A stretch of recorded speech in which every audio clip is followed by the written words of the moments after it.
तो गाइस कैसे हो आप लोग। तो रेनेगार्ड इमॉर्टल के नेक्स्ट नॉवल के एपिसोड नंबर 381 में आपका स्वागत है। तो चलिए शुरू करते हैं। तो यहाँ से मैं जितने भी चैप्टर से उनको डिटेल में बताने वाला हूँ क्योंकि टोटल में सिर्फ 11 चैप्टर्स ही बचे हुए हैं। तो एपिसोड ज़्यादा हो जाएंगे तो ऐसे बोरिंग लगने लग सकते हैं, लेकिन ये लास्ट का एपिसोड है तो यहाँ पे आपको समझाना मेरा फर्ज है, क्योंकि यहाँ पे अगर मैंने अच्छे से नहीं समझा तो आप लोग कन्फ्यूज हो जाओगे, क्योंकि इसमें ऐसी ऐसी बातें हैं जो कि आपको कन्फ्यूजन में ज़रूर ही डाल देंगी। तो चलो शुरू करते हैं। तो जैसा कि अभी तक हमने पिछले एपिसोड में देखा कि मास्टर स्कारलेट सोल वहाँ पे काफ़ी ज़्यादा गुस्से हो जाते हैं, क्योंकि वहाँ पे 30 ने उसके डिस्पल्स को मार दिया होता है और उसकी वाइट ट्यूबलेंट्स की कल्टीवेशन इरप्ट हो जाने लगती है, क्योंकि वो वाइन को और उसके सारे बंदे को मारना चाहता है। अब वहाँ पे जैसे ही वहाँ पे उस सी ड्रैगन को देखता है मानो उसकी बोलती बंद हो जाती है। वहाँ पे उसे अच्छे से पता था कि बाहर एस्ट्रल इमोर्टल कॉन्टिनेंट में कैसे कैसे लेवल्स मौजूद है। Golden exhaust emperor, exhaust ascendant emperors, 9 pink existence जिसे गोल्डन इम्प्रूवन कहा जाता है, जहाँ पे उन सब की पावर्स ही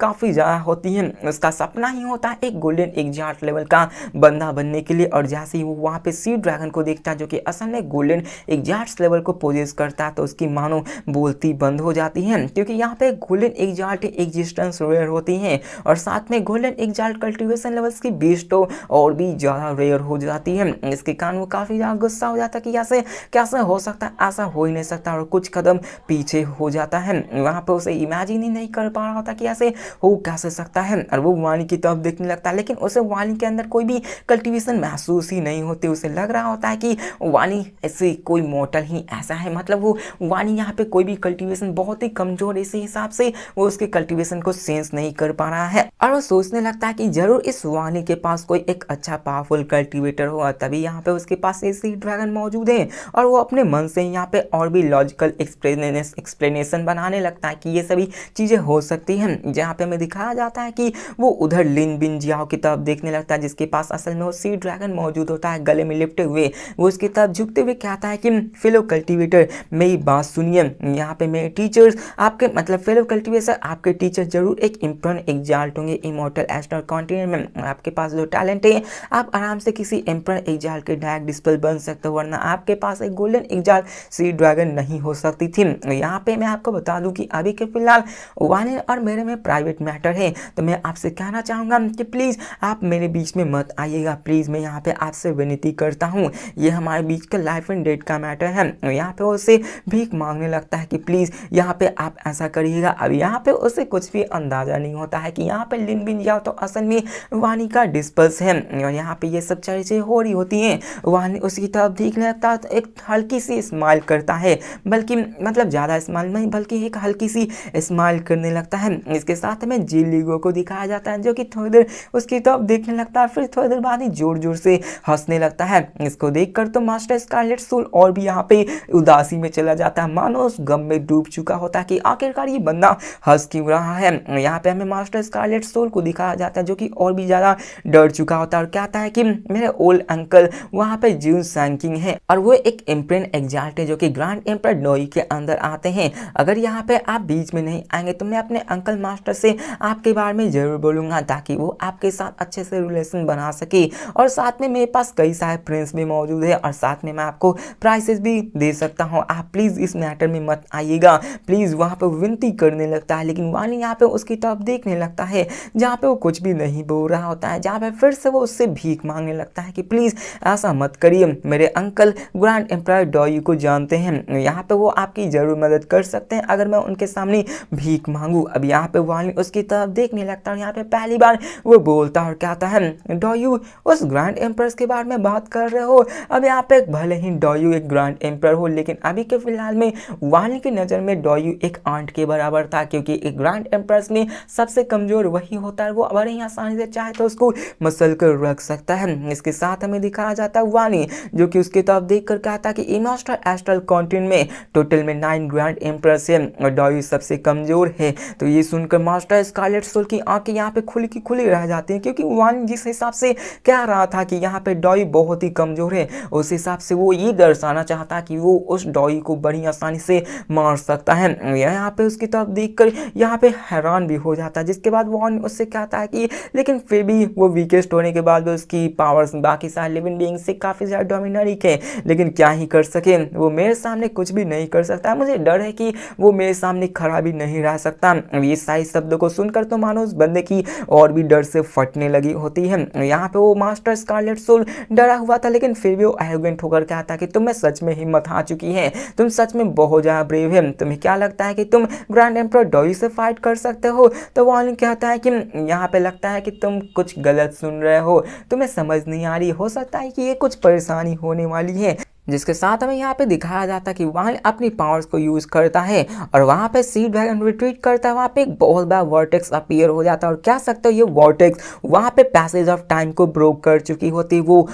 यहाँ पर के एस्ट्रल इमॉर्टल कॉन्टिनेंट और साथ में केबल में एक कनेक्शन बना देती है, जहाँ पे वो वर्टेक्स अपीयर हो जाते हैं और डॉई की जो डिवाइन सेंस होती है वो वहाँ पे आ जाती है। और वॉलिन वहाँ पे उस डॉई से कहता है कि डॉई, ये सामने वाला बंदा कह रहा है कि इसके अंकल मास्टर तुम्हारे अंडर काम करते हैं, तो चलो ये बताओ क्या ये सच है? अब यहाँ पे डोयू यहाँ पे पूरी तरीके से जानता था कि आखिर वांगलिन किस खेत की मूली है, क्योंकि वहाँ पे उसने गुडाओ के साथ वाली की फाइट देख रखी थी और वहाँ पे उसे पता चला था कि यहाँ पे वाली अभी तक का इस पूरे के पूरे वर्ल्ड का सबसे स्ट्रॉन्गेस्ट बंदा मौजूद है। इसके कारण दिखाया जाता है कि वहाँ पर गुडाओ मतलब वहाँ पे डोयू आ जाता है और हमें दिखाया जाता है डोयू को जो कि वहाँ पे आ चुका होता है, लेकिन हमें यहाँ पे डोयू को दिखाया जाता है जो कहता है कि नहीं, यहाँ पे कोई भी एम्परर एग्जार्ट्स ऐसा नहीं है जो कि मेरे अंदर काम करता हो, प्लीज प्लीज मेरे लॉर्ड वांग मुझे माफ कर दो, यहाँ पे आप प्लीज गुस्सा मत करिए, नामुमकिन है कोई भी मेरे अंदर काम नहीं करता। अब यहाँ पे देखो किसी को समझ नहीं आया तो क्या हुआ, देखो यहाँ पे सिंपली वाइन अपनी पावर्स को यूज करके वहाँ पे स्पेस के वॉर्टेक्स को चीर देता है। मतलब यहाँ पे कह सकता हो कि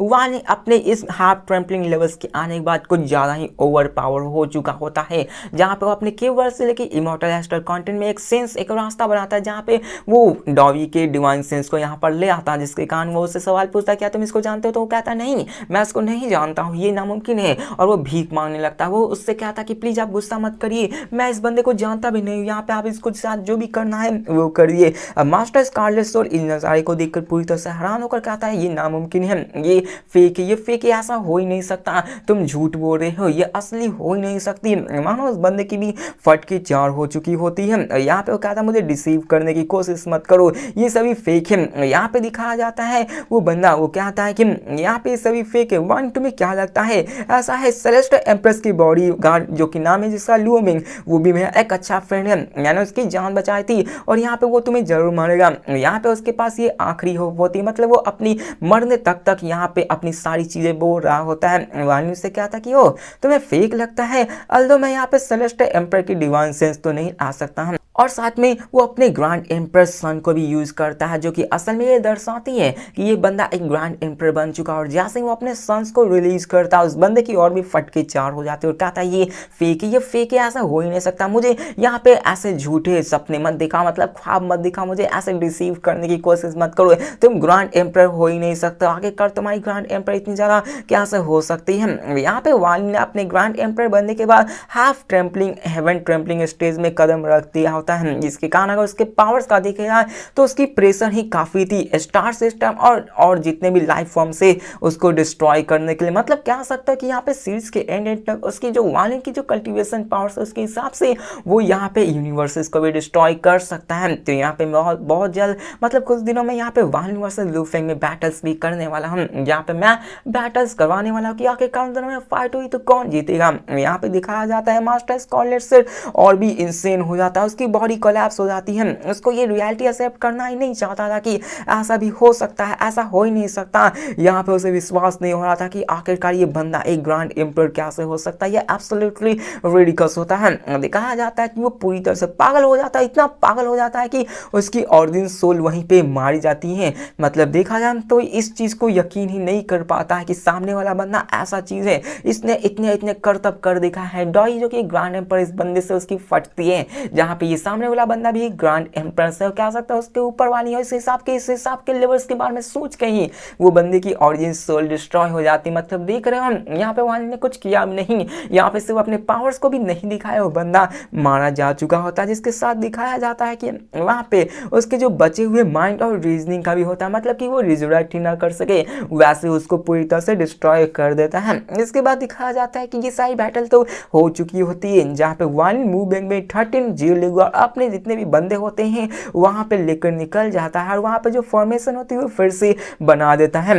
और ये फॉर्मेशन काफ़ी ज़्यादा पावरफुल होती है, यहाँ तक कि सेलेस्टा एंसेस्टर और एंसेंट एंसेस्टर जब तक रिबॉर्न ना हो जाता तब तक कोई भी इसे तोड़ नहीं सकता, यहाँ तक कि गुगड़ा इसको भी नहीं तोड़ सकता। जहाँ पे लूफिंग वहाँ से निकल पड़ता और साथ में वहाँ पे अपने डॉ के एक पार्ट को छोड़ देता है ताकि यहाँ पे कुछ चीज़ें हो तो यहाँ पे उसको देखा जा सके, जिसके बाद दिखाया जाता है कि वो वहाँ से निकल पड़ता है। लेकिन वहाँ से निकलने से पहले वार्निंग डॉ मास्टर ब्लू ड्रीम से बहुत ही लंबे देर तक बात करने लगता है, जहाँ पे वो फिर से अपने क्लोज डोर में कल्टीवेशन में निकल पड़ते हैं, जहाँ पे वार्निंग फिर से अपने वास्ट स्टार सिस्टम में ट्रैवल करके सुजाकू प्लैनेट पे अराइव करता है, जहाँ पे वो अपने स्टैचू के पास कुछ दिनों तक बैठता है, जहाँ पे वो उन्हीं सारी चीज़ों के बारे में याद करने लगता है। बताया जाता है कि उसका जो प्लैनेट टियान यून होता है वो असल में ग्रेट वार की वजह से खंडर हो चुका होता है और वार्निंग अपने डिवाइन सेंस को फैलाकर वहाँ पे सेंस करने लगता है, जहाँ पे उसके एक स्क्रॉल मिलती है जो कि वहाँ पे सील होती है, जिसके बाद वो इनर रेलम और आउटर रेलम की तरफ जाने लगता है। उसे वहाँ पे काफ़ी ज़्यादा अपने पुराने दोस्त मिलते हैं, जिसके बाद कुछ दिन और बीत जाते हैं, जहाँ पे वार्निंग फॉलन लैंड के पास आके वहाँ पे वहाँ के लगे हुए सील को रिलीज करता है और वार्निंग के लिए यहाँ पे फॉलन लैंड का सबसे इम्पोर्टेंट चीज़ होता है एक कंपास, जो कि उसके लिए काफ़ी ज़्यादा इंपॉर्टेंट होने वाला है। जिसके बाद वाली वहाँ पे आगे बढ़ता है तो उसे आउटर रियल में एक ऐसा कल्टीवेशन प्लांट नजर आता है जिसके अंदर एक बेबी ने जन्म ले रखा होता है। क्या सकता है कि उस प्लानेट के कोर में एक बेबी जन्म लिए हुआ था जो कि सेम टू सेम 2OCN की तरह ही दिख रहा होता है। 2OCN जो कि 2C की तरह ही होता है, जो कि असल में किसी स्पेल को कल्टिवेट कर रहा होता है जिससे कि वो अपने बॉडी को फिर से रिग्रो कर सकता है बच्चे से बड़े में। जिसके साथ यहाँ पे वान को दिखाया जाता है जो कि वहाँ पे सारा भ्रमण करने लगता है और अभी के हिसाब से की पावर्स इतनी हो चुकी थी उसके हिसाब से कोई भी मिस्ट्री उसके पास छिपी हुई नहीं थी, चाहे वो ऑलसियर की हो चाहे 7 कलर डॉइस्ट के, उसके बारे में उसे हर एक चीज पता चल चुका होता है। जिसके बाद वहां पे 1 साल बीत चुका होता है उसे अपने प्लानेट सुजाकू में आए हुए, अपने होम टाउन में आए हुए,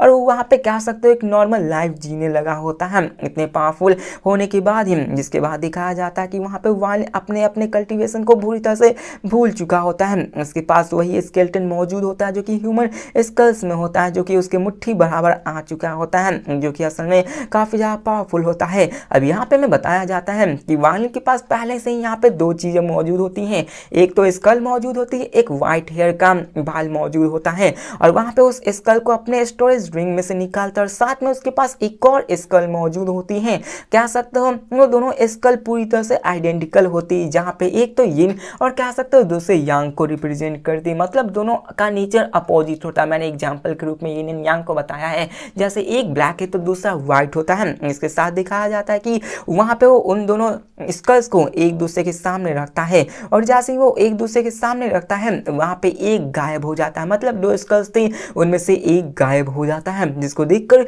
वारी को एक चीज समझ में आती है कि यहाँ पर जो चीजें एक पास्ट और प्रेजेंट से मिलती तो पास्ट की जो चीज होगी वो मिट जाएगी और प्रेजेंट काहे रह पाएगा। मतलब ये ऐसा समझ लो, आप लोग कंफ्यूज हो गए होंगे। मान लो किसी बंदे को पास्ट से उठा के प्रेजेंट में लाया गया और किसी बंदे को प्रेजेंट से उठा के पास्ट में लाया गया, तो दोनों में जो पास्ट का होगा ना, जो पिछले पास्ट का होगा वो पास्ट वाला खत्म हो जाएगा और वहां पे प्रेजेंट वाला ही बंदा बचेगा। मतलब 2 बंदों को अगर अलग अलग टाइमलाइन से उठा लिया जाए तो प्रेजेंट वाला बंदा बचेगा और पास्ट वाला वहां से डिसअपियर हो जाएगा। और यहाँ पे वानी रीइंकार्नेशन के बारे में भी समझने लगा होता है, जहाँ पे वो समझ जाता है, फाइनली उसको आंसर मिल जाती है, जहाँ पे उसे समझ में आ जाता कि ऑलसियर क्यों कह रहा था कि उसके पास एक स्कल है और एक व्हाइट हेयर है। जिसके साथ दिखाया जाता है कि हो सकता है कि जो उसके पास व्हाइट हेयर वो भी उसका ही वैसा ही किस्मत हो, मतलब कि यहाँ पे जैसे स्कल का एक और स्कल आया तो वहाँ पे एक स्कल गायब हो गया, तो यहाँ पे एक और व्हाइट हेयर की जगह एक ब्लैक हेयर आया, जहाँ पे उनमें से कोई एक गायब हो सकता है। जिसके साथ वहाँ पे ऐसे ही सारी चीजें कर रहा था, जिसके साथ 10 साल